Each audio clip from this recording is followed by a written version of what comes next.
تو پھر مجھے کہنے دیجئے نا، میری زندگی کا مقصد ہے انہی کی مدح خوانی۔ نہیں دیوانوں، جس کی زندگی کا مقصد حضور کی مدح خوانی و محبت سے کہے سبحان اللہ۔ میری زندگی کا مقصد ہے انہی کی مدح خوانی، میری زندگی کا مقصد ہے انہی کی مدح خوانی، جن عرش پر بنا کرے کہ رب نے میزبانی، میری زندگی کا مقصد ہے انہی کی مدح خوانی۔ بڑی عظیم سعادت ہے، سید الملائکہ جبریل میرے نبی کے در پر آتا ہے۔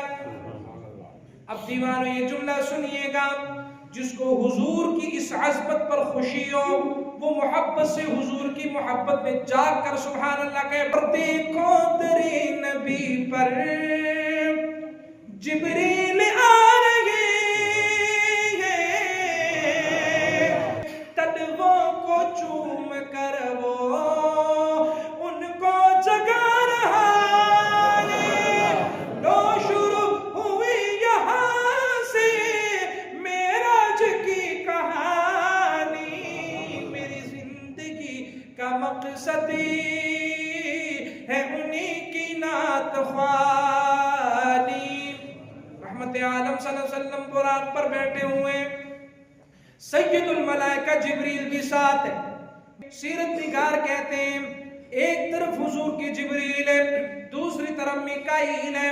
رحمت عالم صلی اللہ علیہ وسلم پھر سواری پر تشریف فرما ہوئے، آگے قبرستان پر گزر ہوا، حضور کو خوشبوئیں آنے لگی، ہائے ہائے خوشبوئیں آنے لگی۔ سیرت نگار کہتے ہیں حضور نے پوچھا جبریل یہ کون سی جگہ ہے؟ جناب جبریل نے کہا اللہ کے محبوب یہاں پہ ایک ماں کا اور ان کے بیٹوں کی قبریں۔ حضور نے پوچھا کون سی ماں؟ کہنے لگی فرعون کی بیٹی کی خادمہ تھی۔ حضور نے فرمایا جبریل تو ان کی قبر سے خوشبوئیں کیسے جاری ہوئی؟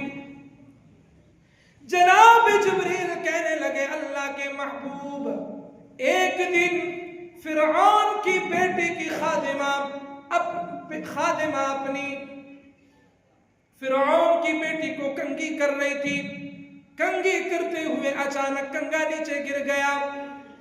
یہ کہنے لگے اللہ کے نام کے ساتھ فرعون ہلاک و برباد ہو جائے۔ بیٹی نے یہ سنا، کہنے لگی او لڑکی تجھے تو میرے والد معاوضہ دیتے ہیں، تو پھر میرے باپ کے علاوہ کس کو رب مانتی ہے؟ وہ خادمہ کہنے لگی اے فرعون کی بیٹی میں تیرے باپ کو رب نہیں مانتی، میں تو موسیٰ کے رب کو رب مانتی ہوں۔ وہ کہنے لگی اچھا اس کی سزا تو تمہیں ضرور ملے گی۔ فرعون نے خادمہ کو بلایا، 4 بچے تھے، بچوں کو بھی بلایا گیا۔ فرعون نے کہا تم چاروں کو ابھی موت دوں گا۔ خادمہ نے کہا اے فرعون موت تو قبول ہے لیکن میری ایک بات سن لو نا۔ وہ کہنے لگا بولو نا کیا بات ہے؟ اس نے کہا جب ہمیں مار دو تو چاروں کی قبر اکٹھی بنا دینا، قبریں اکٹھی بنا دینا۔ اللہ اکبر کبیرہ۔ فرعون نے کہا یہ تمہارا حق ہے، ایسے ہی کروں گا۔ فرعون نے پیتل منگوایا، پیتل کو جلایا، جب پیتل پگھل گیا، پگھلنے کے بعد والدہ کے سامنے اس کے نونہار شیرخوار بچے کو پیتل کے اندر ڈال دیا، جلا دیا گیا۔ جب بچہ اندر ہوا تو اندر اللہ رب العالمین نے اس بچے کو زبان سے طاقت گویائی عطا فرمائی۔ کہنے لگی او اماں جان موسیٰ کا کلمہ نہ چھوڑنا کیونکہ یہ سچا دین ہے، تم حق پر ہو۔ فرعون جھوٹا ہے، فرعون کی ربوبیت بھی جھوٹی ہے، موسیٰ بھی سچا ہے اور موسیٰ کا رب بھی سچا ہے۔ اللہ کے محبوب یہاں پر ان چاروں بچوں کو، ان کی والدہ کو دفن کیا گیا۔ میرے محترم بھائیوں اسی لیے مفسرین فرماتے اللہ نے 4 بچوں کو گویائی عطا فرمائی. کتنے بچوں کو؟ 4 بچوں کو. ایک یہ بچہ جس نے اپنی والدہ کو کہا والدہ تم حق پر ہو، حق کا ساتھ نہ چھوڑنا. دوسرے نمبر پہ بنی اسرائیل کے حضرت جریج کے بارے میں وہ بچہ جس نے کہا کہ جریج میرا باپ نہیں ہے، میرا باپ وہ ہے جنگل میں چرواہا.